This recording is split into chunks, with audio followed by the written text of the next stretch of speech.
오늘 주시는 하나님 말씀 이사야 49장 9절과 10절에 있는 말씀 봉독해 드리겠습니다. 내가 잡혀있는 자에게 이르기를 나오라 하며 흑암에 있는 자에게 나타나라 하리라. 그들이 길에서 먹겠고 모든 자산에도 그들의 풀밭이 있을 것인즉 그들이 줄이거나 목마르지 아니할 것이며 더위와 볕이 그들을 상하지 아니하리니 이는 그들을 긍휼히 여기는 자가 그들을 이끌되 샘물 근원으로 인도할 것임이니라. 아멘. 한 주간 동안도 건강하셨습니까? 태초에 하나님이 천지를 창조하실 때를 보면 말씀하시는 그대로 다 이루어졌는데 있으라 하면 있었고 되라 하면 그대로 된 이것이 창조입니다. 하나님이 창조하실 때 일일이 다 손으로 만들어서 형상을 그렇게 한 것이 아니라 말씀하시면 그대로 다 됐다는 겁니다. 이것이 창조입니다.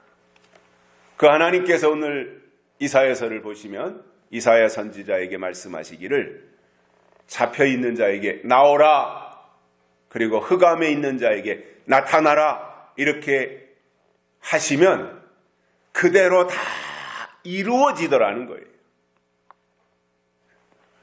성경의 축복이 뭐냐면 말씀하신 그대로 되는 겁니다.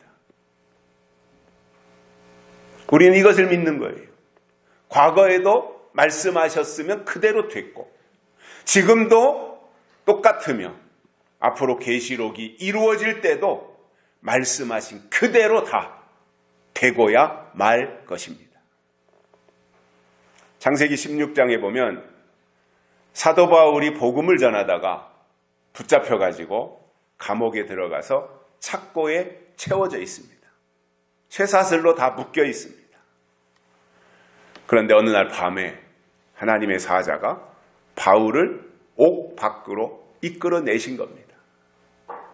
하나님이 결박을 다 풀어주시고 나오게 하신 겁니다. 하나님의 능력이 얼마나 강력한지 죽은 지 나흘이나 된 무덤 속에 들어간 나사로를 향해서 나사로야 거기서 나오너라 이렇게 말씀하시니까 나사로가 살아서 나오더라 말입니다. 또한 나타나라고 하면 나타나는 것입니다. 되라고 하면 되는 것입니다. 있으라고 하면 있는 것입니다.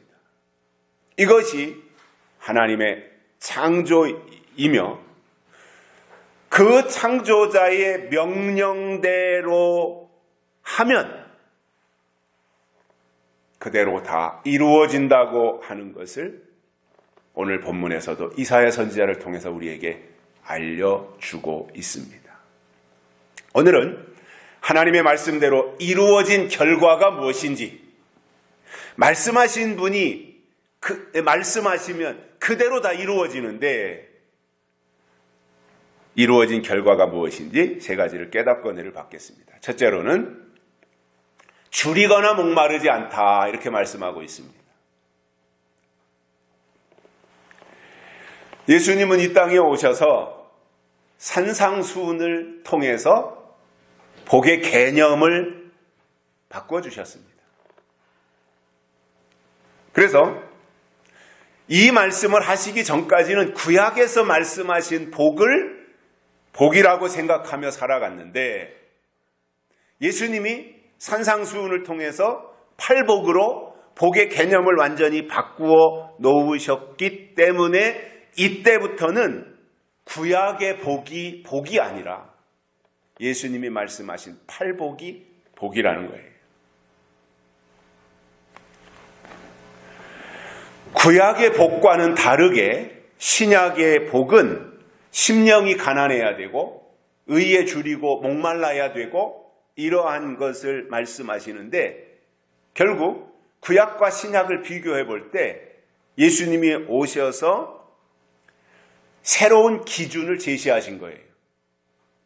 과거와는 다르게, 구약과는 전혀 다르게 새로운 기준을 제시해서 알려주신 것입니다. 마찬가지로 이것은 예수님이 다시 오실 때가 되면 복의 개념을 바꾸셔서 이 예언의 말씀을 읽는 자와 듣는 자들과 그 가운데 기록한 것을 지키는 자들이 복이 있다. 이렇게 계시록 1장 3절에서 말씀하신 이것이 이제 복의 기준이 된다는 겁니다. 그래서 우리가 성경을 보면서 꼭 이해해야 될 것은 구약에서 말씀하신 복, 그리고 신약에서 예수님이 오셔서 산상수훈을 통해서 말씀하신 팔복, 그리고 예수님이 다시 오실 때 요한계시록에서 말씀하신 예언의 말씀을 통해서, 즉 요한계시록을 통해서 복이 임한다라고 하는 이 내용, 이것을 우리가 이해해야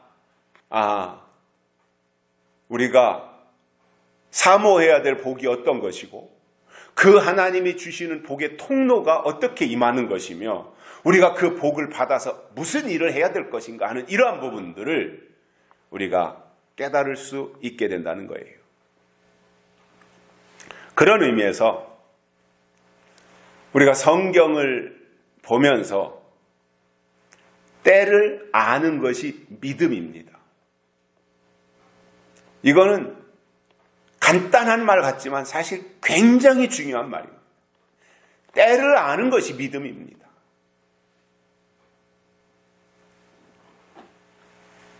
그래서 성경이 지금 하나님의 때에 대해서 어떻게 말씀하시는가 이것을 알아야 되잖아요. 그리고 때를 따라 주시는 양식이 있다 그랬잖아요. 그것을 나누어주는 종이 있다 그랬잖아요. 그리고 그것을 먹어야 된다고 말씀하고 있지 않습니까? 그렇다면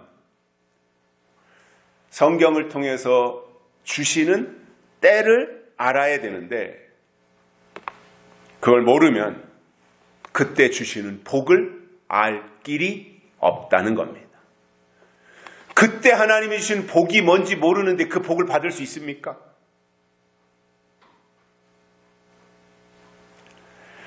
구약의 복과 신약의 복을 비교해 보면 구약의 복은 땅의 복이고 육신의 복입니다. 그러나 신약의 복은 하늘의 복이고 영의 복입니다. 여기서 우리가 정리하고 가야 할 것이 있는데 영의 복을 받으면 육신은 고달파지고 고난이 따라온다라는 겁니다. 이 부분에 대해서 이해를 안 하면 이거 내가 영적인 신앙을 가졌고 계시록의 재림신앙을 가지고 있고 다시 오실 예수님을 내가 성경적으로 사모하고 있는데 왜 나에게 이러한 아픔이 있고 고통이 있고 어려움이 있는가? 이렇게 오해하게 된다는 거예요.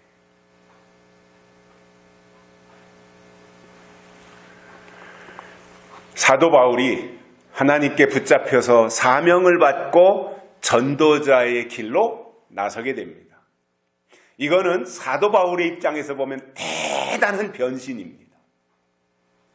율법에 충실하고 바리새인 중에 바리새인이고 유대인 중에 유대인이라고 자랑했던 바울이 하나님의 종이 되다니요.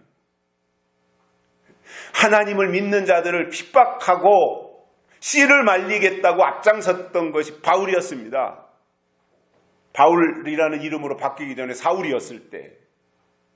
그런데 그가 완전히 대변신을 해서 하나님의 사도가 된다고 하는 이것은 이런 기적이 어디 있겠습니까?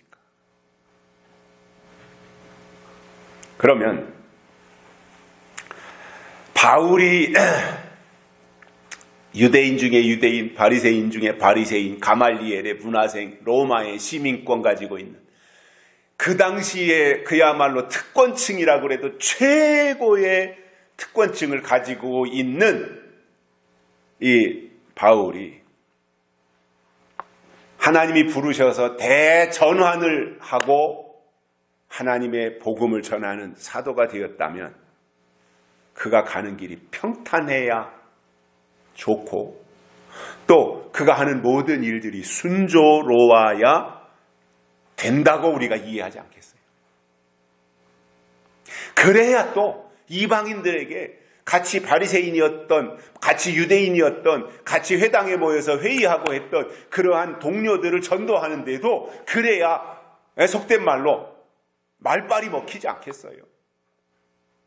바울이 과거보다 더 잘 되고 모든 면에서 순조롭고 이랬다면 훨씬 더 효과가 있지 않았겠습니까? 그런데 놀랍게도 바울이 하나님께 사로잡힌 이후로 보면 헐벗고 굶주리고 매를 맞고 쫓겨다니고 이런 신세가 되었으니 대중적으로 볼 때 말이 안 되는 거예요. 이건. 바울이라고 하는 사람이 뭐가 부족해서 저렇게 매를 맞고 굶주려야 되고 쫓겨다녀야 되고 이럴 이유가 전혀 없는데 단 하나 하나님이 그를 붙잡으셨다고 하는 이유 때문에 그러한 아픔을 겪고 있는 것이고 그래서 대중적으로도 바울이 당하는 어려움은 말이 안 되고 개인적으로도 어렵고 포기하고 싶은 마음이 사람이기 때문에 들지 않았겠습니까? 물론 다 극복하고 이겨낸 것이지만 그런 마음이 오지 않겠습니까? 그러나 바울은 어떠한 환난이 와도 이방의 사도로 부르심을 받아 이방인들을 향하여서 하나님의 뜻을 전파하는 그 일을 생명처럼 생각하고 결코 환경 때문에 그것을 포기하지 않았다는 것입니다. 사도 요한도 보면 주님이 당하신 고난에 동참해서 반모섬에 가기까지 요한은 한 번도 예수님을 배반한 적이 없어요. 베드로가 다 굴기 전에 3번 예수님을 배반했지만 요한은 그런 적이 없어요. 그리고 예수님이 십자가에 달려 돌아가실 때 모든 제자들이 다 예수님을 등지고 자기 고향으로 떠나갔지만 그는 십자가 밑에까지 가서 예수님의 유언을 받은 사람입니다. 그런 요한에게 예수님은 심판자의 모습을 보여주시고 요한계시록을 기록할 수 있는 그러한 은혜를 주신 겁니다.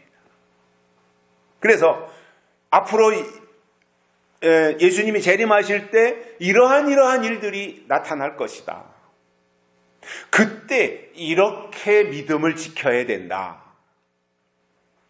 그것을 요한계시록을 통해서 말씀해 주셨는데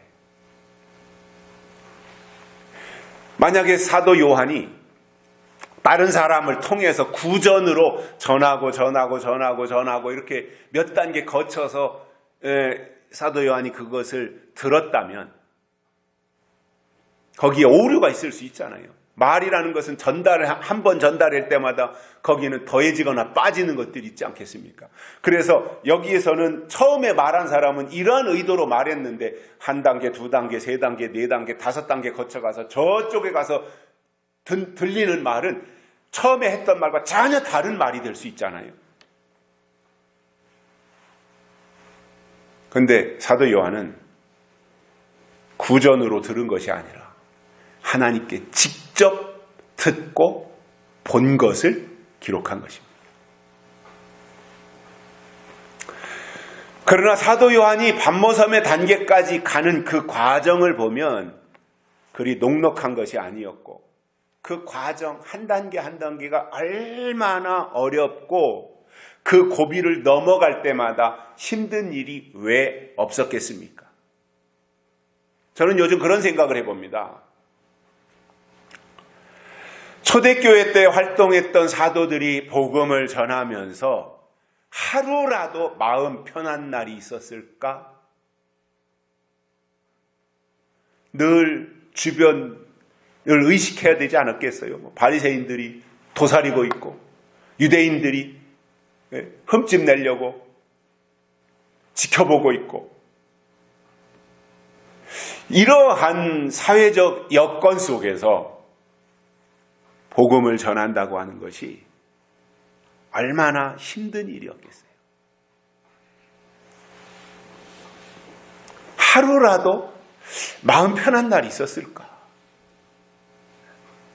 또 배부르고 등 따신 날이 있었을까? 그들이. 뿐만 아니라 사람들로부터 열렬하게 환영받고 박수갈채를 받는 일이 있었을까? 그런 생각을 저는 요즘 해봐요.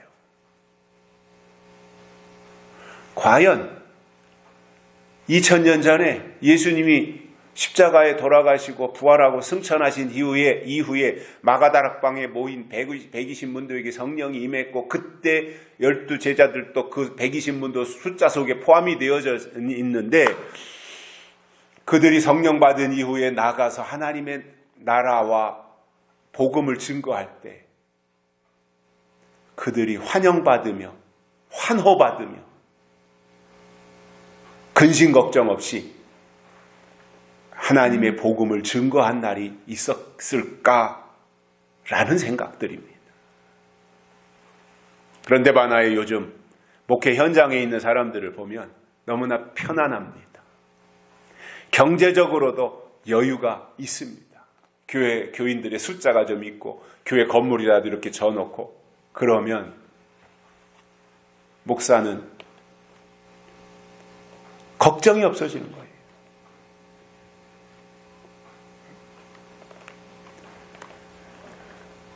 그러다 보니 여유가 생기면 그때부터 드는 마음이 뭐겠어요?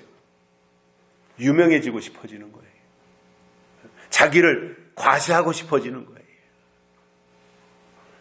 이렇게 되는 게 왜 그러냐면, 가는 데마다 환대를 해주니까, 가는 데마다 환영을 해주니까, 그러니까 기고만장해지는 겁니다.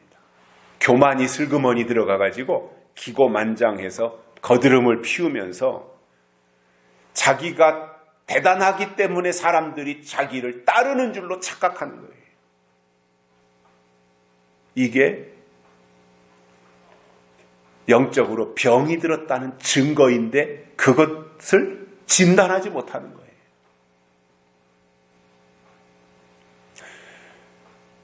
교만해지면 그때부터는 자기를 못 봐요.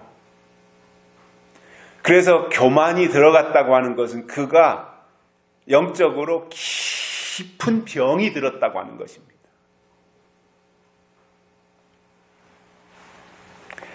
물론 요즘도 낮은 자리에서 겸손하게 섬기는 분들도 많이 계시지만, 교회를 발판 삼아가지고 정치적으로 출세하고 유명해지려고 욕심 부리는 분들도 부지기수라는 말입니다. 그러한 분들이 굶주림을 알까요? 헐벗는 게 뭔지 알까요? 또 그런 사람들이 때를 따라 내려주시는 그 하늘의 양식을 찾기 위해서 몸부림쳐 본 경험이 있을까요?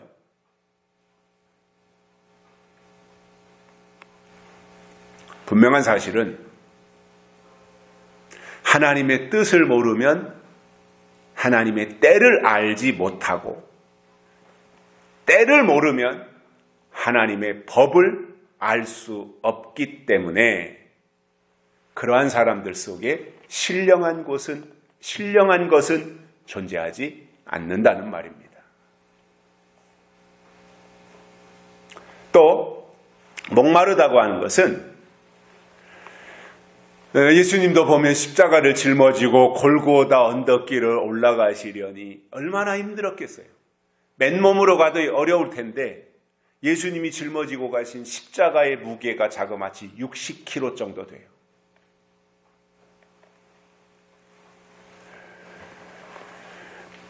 그러니 그 십자가를 짊어지고 한 발짝 한 발짝 그 골고다 언덕길을 올라갈 때 땀은 비 오듯이 쏟아졌겠지요. 그리고 한 번씩 그냥 채찍을 휘둘러서 예수님을 후려 갈기면 예수님의 몸이 찢기고 살점이 떨어져 나가고 거기에서 피가 흐르기 때문에 땀이 나지요, 피가 나지요. 몸에서 수분이 빠져나가니까 자연적으로 갈증이 얼마나 심했으면 예수님이 십자가에서 내가 목마르다 이렇게 말씀하셨겠어요. 요한복음 4장에서 예수님께서는 물 길러온 수가성 여인을 만나서 대화하시는 장면이 나옵니다. 그 여인은 목마른 여인입니다. 물론 육신적으로도 목마르지만 모든 면에서 그가 남편이 5이나 있을 정도였기 때문에 목마른 여인의 샘플로 등장을 하고 있는데 이것은 예수님 오신 이후로 시대가 바뀌고 나면 영적 기가를 당하여서 심령이 컬컬해지고 목마르게 될 것을 상징적으로 설명해 주신 내용입니다. 예수님은 그런 수가성 여인을 향해서 진짜 생수에 대해서 말씀해 주시면서 육신의 물은 마셔도 다시 목마르지만 예수님께서 주시는 생수를 마시면 영원히 목마르지 않다는 말씀을 해 주셨습니다. 물을 길러왔던 이 수가성 여인은 우물가에서 그가 하나님의 아들 예수님이신 것은 알지도 못하고 자기를 향해서 어떤 남자가 또 찝적대는구나 이렇게 생각했을 수 있습니다.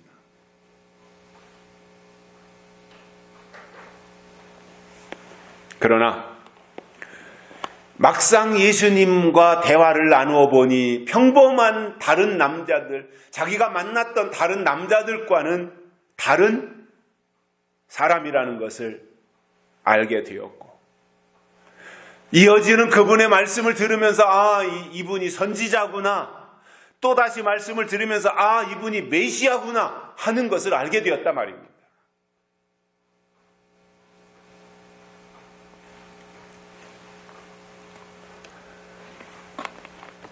그냥 길어다 주는 물을 먹는 사람들은 예수님과의 만남이 이루어지지 않았으니 구체적으로 예수님이 누구신지 알 기회가 없었겠지만 수가성 여인은 자기가 친히 물을 길러 갈급한 목마른 그것을 해결하기 위해서 우물가로 나와서 물을 깃기 위해서 다가왔다가 예수님을 만나게 되었고 이것이 오늘 이 시대에 우리가 신앙의 목표를 어디에다가 두어야 되는가 하는 것을 알려주는 좋은 내용이라는 거예요.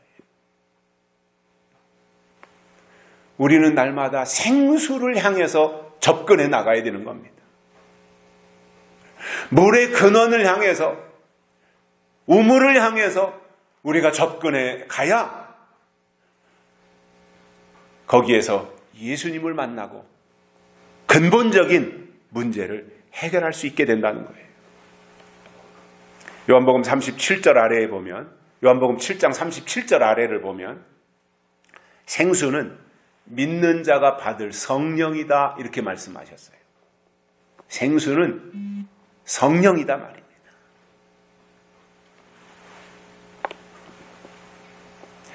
시편 23편 1절 2절에 보면 여호와는 나의 목자시니 내가 부족함이 없으리로다. 그가 나를 푸른 초장에 누이시며 쉴 만한 물가로 인도하시는도다. 다윗의 고백입니다. 하나님이 하나님의 사람들을 나오게 하고 갇힌 것에서 나오게 하고 흑암 가운데서 나타나게 하고 먹을 것을 제공하는 이 하나님의 역사를 제공하시면서 아울러 목마르지 아니하도록 생수를 주시겠다고 하는 놀라운 약속을 해 주고 계십니다. 하나님이 말씀하신 것은 때가 되면 반드시 이루어져요. 우리는 이걸 믿는 거예요. 하나님이 약속하신 것은 반드시 이루어져요. 그래서 우리는 하나님의 약속하신 그 말씀을 붙잡고 기다리다가 어느 날 가서 그 말씀하신 약속들이 그대로 이루어지는 것을 볼 수 있도록 그 상황까지 우리가 인도함을 받는다면 그것이 최고의 신앙의 자리가 되지 않겠습니까? 그래서 하나님이 줄이고 목마르지 않게 해주시는 이 상황들을, 이러한 은혜를 약속해 주고 계신 것입니다. 두 번째로는 더위와 볕이 그들을 상하지 않게 하신다고 말씀하고 있습니다. 시편 121편 6절에 보면 낮의 해가 너를 상치 아니하며 밤의 달도 너를 해치 아니하리로다, 이렇게 말씀하고 있습니다. 시편 43편 2절에 보면 내가 물 가운데로 지날 때에 내가 함께할 것이라. 강을 건널 때에 물이 너를 침몰치 못할 것이며 내가 불 가운데로 행할 때에도 타지도 아니할 것이요 불꽃이 너를 사르지도 못하리라, 이렇게 말씀하고 있습니다. 히브리 민족이 애굽에서 430년 만에 탈출하고 광야로 나가면서 그들이 기대했던 것이 있지 않겠습니까? 이제 완전히 상황이 반전이 이루어지겠구나. 금세 우리가 젖과 꿀이 흐르는 가나안 땅으로 이제 출애굽해서 나가면 거기가 가나안 땅이겠구나. 그래서 우리 앞에는 축복이 탄탄대로처럼 그대로 다 펼쳐지겠구나 하는 상상을 하지 않았겠습니까?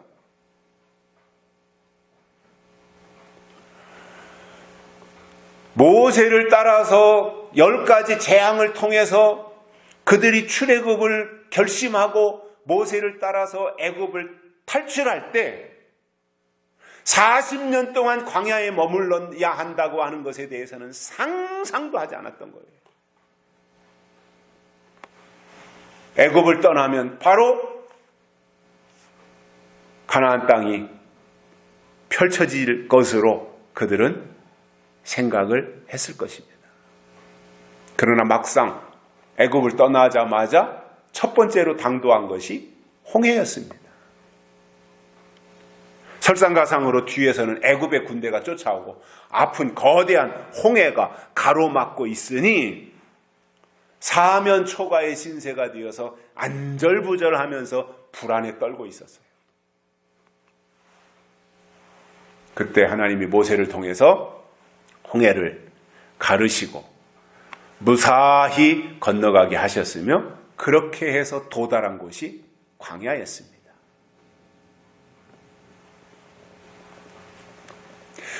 히브리 민족의 입장에서 보면 애굽에서 비록 종살이는 했지만, 그래서 육신은 힘들었지만 그래도 낮에 일을 끝나고 나면 저녁이면 집으로 돌아와서 가족들이 모여서 오순도순 모여 살 수 있는 움막과 같은 오두막집이라도 하나 있는 것 자체를 그들은 행복으로 생각하며 살아왔는데, 막상 모세를 따라서 광야에 나와 보니까 낮에는 뜨겁고 밤에는 추워요. 사막이라는 지역이 원래 그렇지 않습니까? 더군다나 머물 만한 집 한 칸 없어요. 그러니 그런 생활을 해보지 않았던 이 사람들이 얼마나 불편했겠습니까?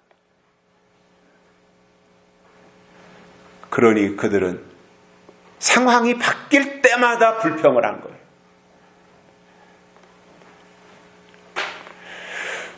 그런 가운데서 하나님은 은혜로 더위와 볕이 그들을 상하지 못하고 해하지 못하도록 낮에는 구름 기둥으로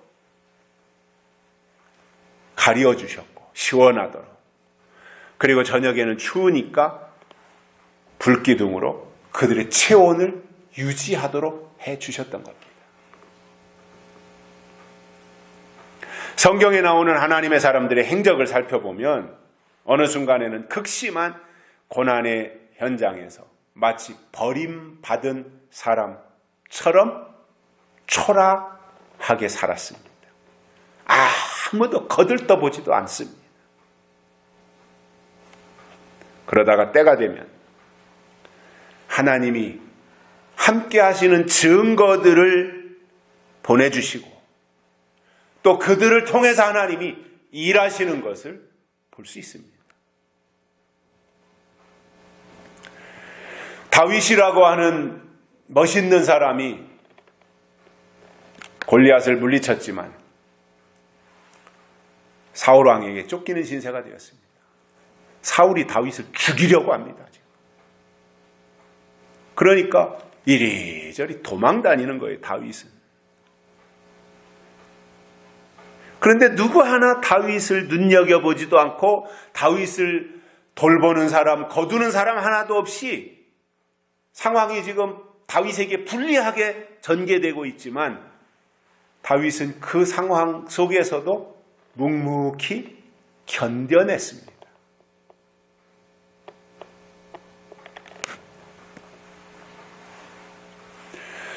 도망다니는 다윗을 살펴보면 어느 구석에도 얼마 전에 사무엘 선지자에게 기름 부음 받아 앞으로 왕이 될 사람이라고 하는 모습은 어디에도 보이지 않아요.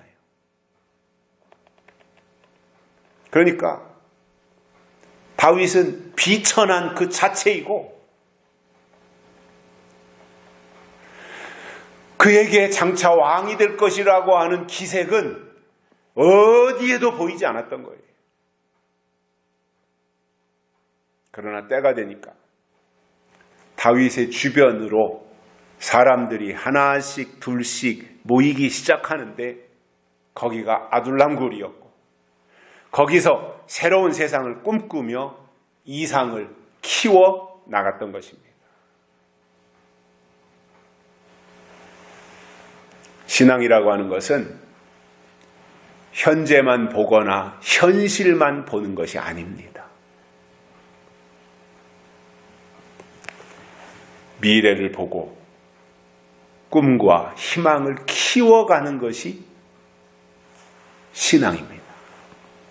그렇기 때문에 필요한 것이 하나님의 약속이 있어야 된다는 것입니다.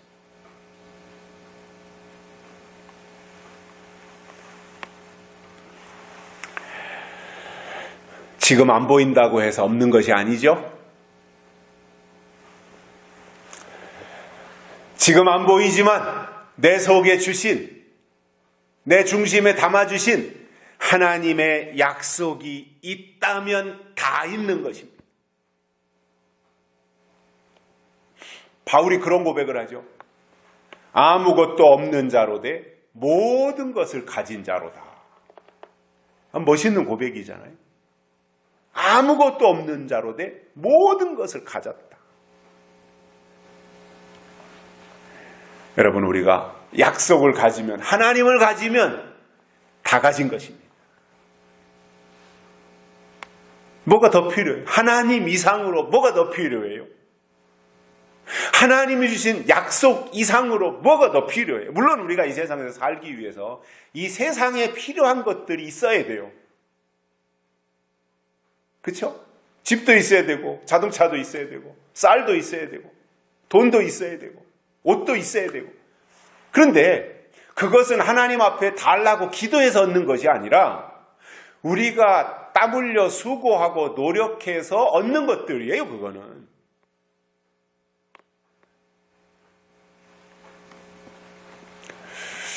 어제 좀 뭔가 수리할 일이 있어가지고 좀 공사하는 분 만나서 잠깐 얘기를 했는데 별거 아니에요. 실리콘 좀 쏘는 거예요. 실리콘 유리창에다가. 그런데 두 사람이 와야 된다는 거예요. 그리고 한 사람 인건비가 너무 많이 올라서 25만 원에서 30만 원 안 주면 일을 안 한다는 거예요. 그러니까 그거 재료비는 뭐 몇만 원이면 되는데 인건비가 두 사람이 오면 최하 50에서 60만 원이 되는 거잖아요. 시골에서 농사 짓는 분들 만나보면 농사 못 짓겠다는 거예요. 왜냐? 인건비가 너무 비싸서. 농사 져서 나오는 수확을 팔아봐야 인건비 충당하고 뭐 농약값, 비료값 이런 거 주고 나면 오히려 적자라는 거지요. 왜 그러냐 그러니까 마늘 심을 때 또는 마늘 캘 때 우리나라 사람은 가서 마늘밭에 가서 일하려고도 안 하니까 중국에서 온 사람들, 뭐 몽골에서 온 사람들 데려다가 마늘밭에서 일을 하는데 최하 하루에 15만 원에서 17만 원을 줘야 된다는 거예요. 그거 마늘 심어서 거기서 돈이 얼마나 나오겠어요?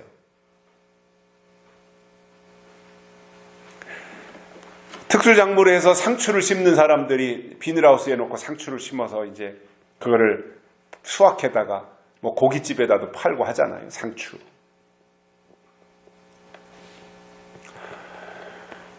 그런데 상추를 이제 수확할 때가 돼서 사람을 사서 일당을 주고 그 사람을 불러다가 일을 시키는데 상추 한 상자가 10,000원이랍니다. 10,000원. 그런데 거기 비닐하우스에 와서 일하는 사람들이 하루 일당 인건비가 15만 원이랍니다. 근데 한 사람이 하루 동안 15상자를 못 한답니다. 그러면 적자 보는 거잖아요. 제가 왜 이 말씀을 드리냐면 땅에서 필요한 것은 우리가 노력해서 얻는 거예요. 물론 우리가 뭐 몸이 아프다든가 병이 들었다든가 나이가 많이 들었다든가 그래서 도저히 내가 가서 할 일이 없을 경우에는 못하지만 젊다든가 건강하다든가 하면 얼마든지 나가서 일할 수 있어요. 그러면 육신의 어떤 삶의 문제는 해결이 되잖아요. 돈이 있으면 옷도 살 수 있고 살도 살 수 있고 집도 살 수 있고 한 거 아닙니까? 그러니까 그런 것들에 대해서는 우리가 이제 방향을 정하고 내가 어떻게 해야 되겠구나. 가족들하고 상의를 한다든가 해서 수익을 창출하고 뭐 사업을 해서 하든 뭐 직장에서 하든 아니면 어디 일당으로 가서 일을 하든 뭐 이러한 것이 돼요. 중소기업 사장님들을 만나보면 돈을 많이 줘도 중소기업에는 안 온답니다. 사람들이. 다 대기업 가려고 그러지 안 온다는 거예요. 그러니까 중소기업에는 일자리는 있는데 사람이 안 온다는 거예요. 이게 참 모순이죠. 그죠? 젊은 사람들은 요즘 취업이 안 된다 하는데 취업이 안 된다는 게 뭐냐? 자기가 너무 눈높이를 높이 설정해 놓고 대기업 여기만 들어가야 취업한 것으로 생각하지 눈높이를 조금 낮춰보면 얼마든지 중소기업 안에 좋은 양질의 일자리가 있는데 거기는 눈에 안 들어오는 거예요. 우리가 육신의 방법을 통해서 나가서 일하고 소득을 얻는 거예요. 그래서 얼마든지 할 수 있어요. 그건. 그러면서 영적인 부분에 있어서는 하나님께 의지해야 돼요. 하나님 지금이 어느 때입니까? 하나님 내가 지금 어느 방향으로 가야 됩니까? 내가 어떻게 믿음 지켜야 됩니까? 내게 필요한 것이 무엇입니까? 하나님 내게 주시는 것이 무엇입니까? 나에게 약속이 필요합니다. 때를 따라 주시는 하나님이 일용할 양식이 있어야 됩니다. 그러한 것들은 하나님께 요구해서 받는 거예요. 지혜를 주십시오. 말씀을 주십시오. 깨달음을 주십시오. 믿음을 주십시오. 이런 것은 하나님이 우리에게 더해 주셔야 되는 부분들이잖아요. 그것은 구해야 되는 거예요.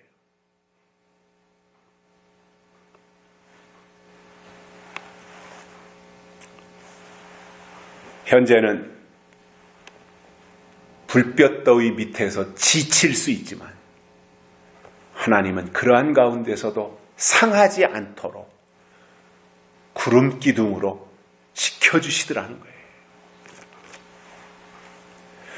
그런 어려운 상황 속에서 결코 포기하지 않고 끝까지 사모하는 마음으로 약속의 말씀에 사로잡혀 있으면 하나님은 반드시 새로운 일을 깨닫고 그 일을 행할 수 있도록 만들어 주신다는 것입니다. 세 번째로는 샘물 근원으로 인도하신다라고 말씀하고 있습니다. 물이 있다고 하는 것은 생명이 있다는 거예요. 그래서 물을 주시는 것은 최고의 축복입니다.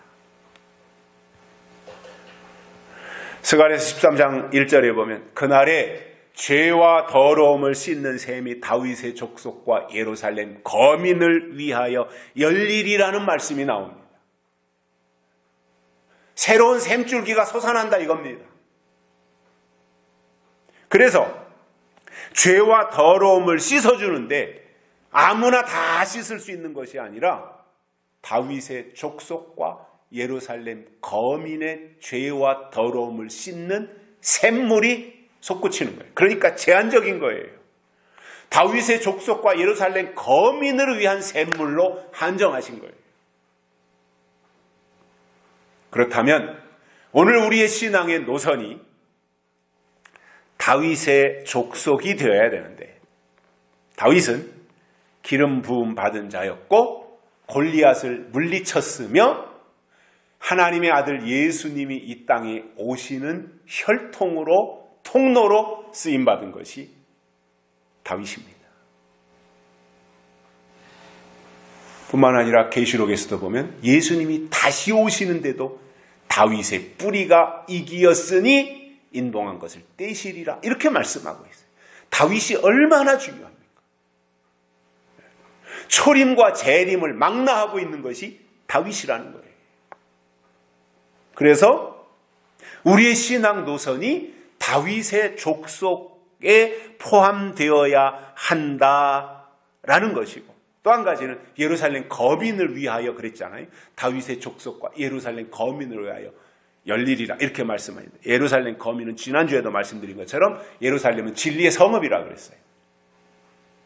그리고 예루살렘은 진리의 말씀이 나오는 곳이 예루살렘이다 이렇게 설명드린 것처럼 거기에 거처를 두고 살아가는 사람들을 의미합니다. 하나님은 그러한 사람들에게 샘물의 근원으로 이끄실 것인데 그렇게 되는 것은 우리의 힘으로 되는 것이 아닙니다. 우리의 능력으로 되는 것이 아니라 오직 하나님의 은혜로만 가능한 것입니다. 사람이고 동물이고 필요할 때마다 수시로 마실 물이 있다고 하는 것은 축복입니다. 그 자체가. 만약에 목은 다 들어가고 있는데 마실 물이 없다면 그것은 견디기 어려운 고통이 될 겁니다. 저는 운동을 많이 하는 편이에요. 한여름에도 비가 오지 않는, 제가 운동하는 시간에 비만 내리지 않는다면 저는 나가서 운동을 하는데 한여름에 삼복 더위에 운동을 하면 땀이 비 오듯이 가만히 있어도 땀이 나는 날씨인데 땀이 비 오듯이 쏟아지고 몸 안에 있는 수분이 다 몸 밖으로 땀을 통해서 다 배출이 되었으니 운동을 끝내고 나면은 갈증이 굉장히 심합니다. 그때 냉장고를 열고 시원한 물을 꺼내서 벌컥벌컥 마시면 그야말로 행복감이 와요. 하나님은 우리에게 생수를 공급하시는 분이시고 하나님이 주시는 생수를 받아 먹은 사람들에게는 하나님이 비밀을 알려주시겠다 이렇게 말씀하고 있어요. 성경에는 하나님의 일꾼들을 향해서 하나님의 비밀을 맡은 자다 이렇게 말씀하고 있어요. 하나님의 일꾼, 하나님의 비밀을 맡아야 하나님의 일꾼이다 그거예요. 안수받아서 목사가 되고 선교사가 돼야 하나님의 일꾼이 아니라 하나님의 비밀을 맡은 자라야 하나님의 일꾼이다. 바울이 고린도후서 4장 1절에서 설명하고 있어요. 그래서 하나님의 비밀을 깨달았던 대표적인 사람들을 보면 구약에도 나타나고 신약에도 나타나는데 구약에서는 노아가 홍수의 비밀을 깨달았고요. 아브라함이 소돔성 심판의 비밀을 깨달아서 다 구원했고요. 그리고 모세가 율법의 비밀을 깨닫고 히브리 민족을 지도할 때에 계명대로 지키면 복을 받고 계명을 어기면 복을 받지 못한다라고 말씀하시면서 율법 시대를 이끌도록 기준을 마련해 주셨던 것입니다. 신약에서도 하나님의 비밀을 깨달았던 종들이 나오는데 사도들이고 사도 바울이 등장을 합니다. 신약에서 하나님의 비밀을 깨달았던 사람들이. 그래서 사도들은 천국의 비밀을 깨달았어요. 사도들은 천국의 비밀. 그런데 사도 바울은 그리스도의 비밀을 깨달았어요. 약간의 차이가 있어요. 사도들이 깨달은 것은 천국에 대한 비밀, 천국이 어떻게 이루어지는가, 천국이 어떻게 들어가는가. 그런데 사도 바울은 그리스도가 누구시냐, 예수 그리스도에 대한 비밀을 깨달았던 겁니다.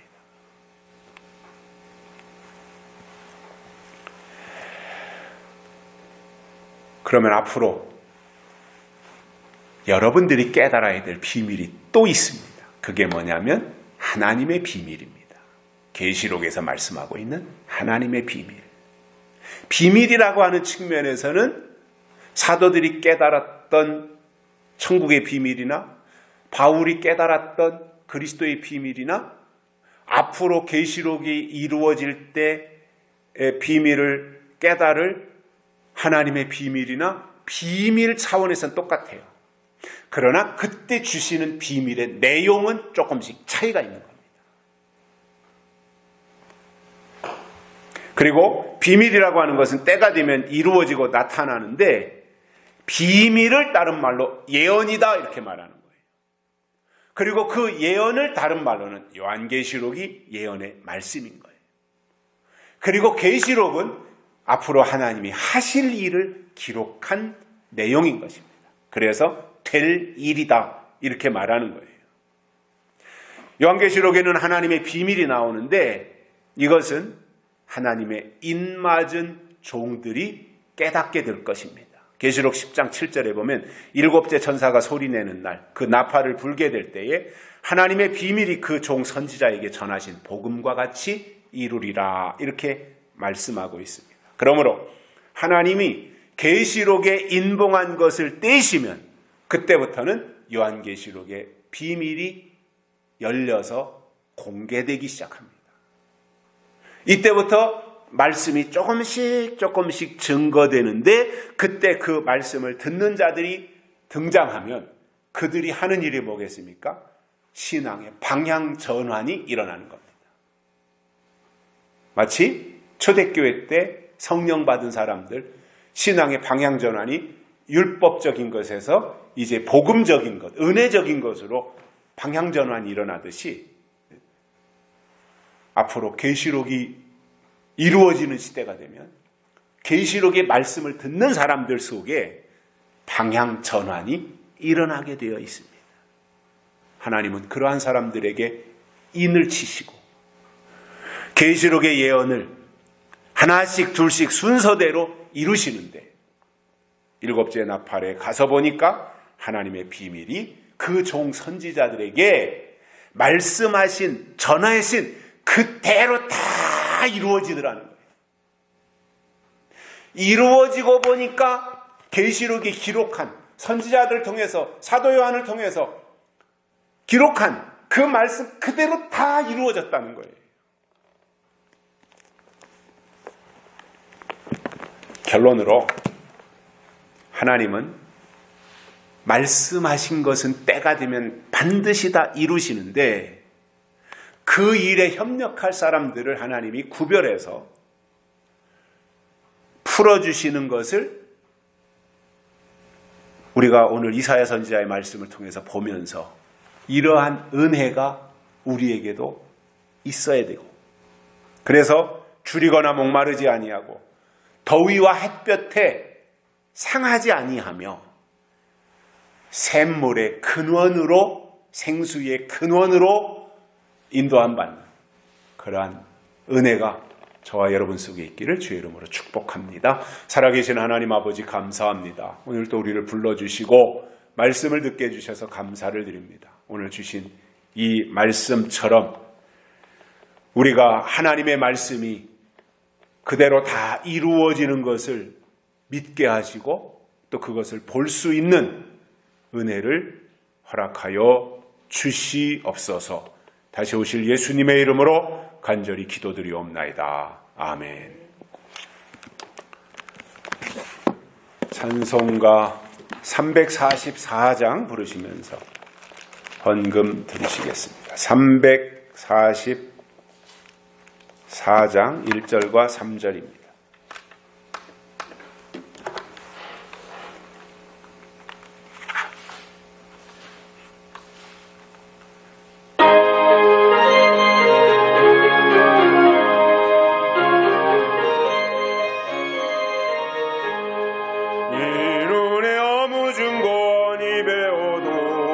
믿음만을 가지고서 늘 걸으며 이 귀에 아무 소리 아니 들려도 하나님의 약속 위에 서리라. 걸어가세 믿음 위에 서서 나가세 의심 버리고 걸어가세 믿음 위에 서서 눈과 귀에 아무 증거 없어. 3절입니다. 당신의 거룩함을 두고 맹세한 주 하나님 아버지는 참 미쁘다.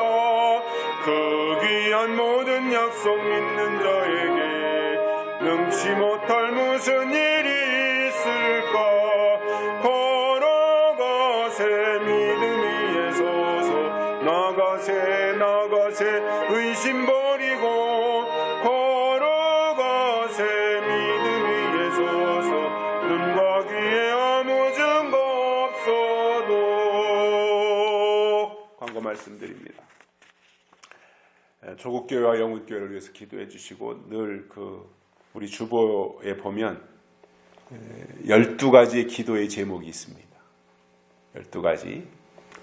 12가지를 다 가지고 날마다 할 수 있다면 좋지만 그게 안 된다면 나눠서라도 오늘은 1번부터 3번까지, 내일은 4번부터 6번까지 이렇게 나눠서라도 우리 교회의 공통 기도의 제목을 가지고 기도해 주시면 고맙겠습니다.